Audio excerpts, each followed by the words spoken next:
Сьогодні маємо праздник архістратига Божого Михаїла і весь сон небесний, де ми вспоминаємо Михаїла.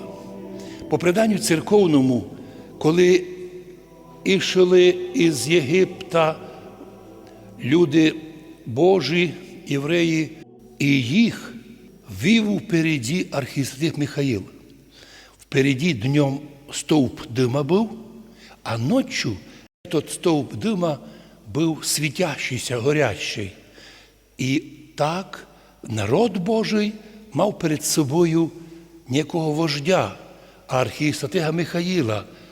Точний путь, безошибочний путь був той, де ангели Божі ведуть нас. І ми сьогодні маємо кожен свого ангела-хранителя. І тому, вірую в Бога, ніколи не є опасності, доки ми з Господом що зробимо помилку або зійдемо із дистанції.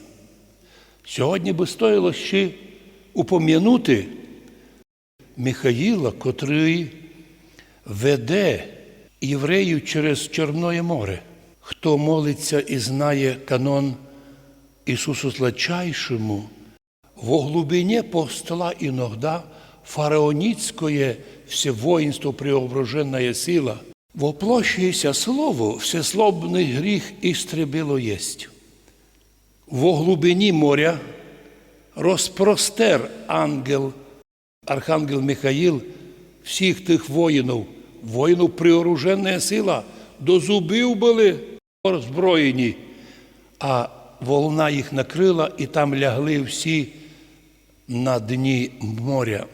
Но точно так, як волна знищила воїнство фараоніцьке, точно так співаємо воплощенне слово, Син Божий, Христос Господь, істребив гріх.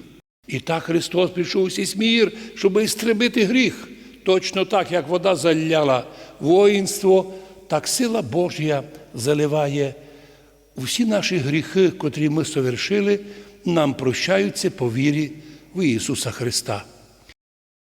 Будучи захищені, починаючи з самого ближнього ангела-хранителя і маючи кожне село ангела, город ангела, сім'я, коли повінчалася, має ангела, і народи мають свого ангела, то маючи таке велике сообщество охранителів, охранників, ми й тут захищені духовно, надійно, а в вічності, в'єдно з тою охраною, віримо, що по милості Божій будемо покликані стати наслідниками Царства Божого. Амінь.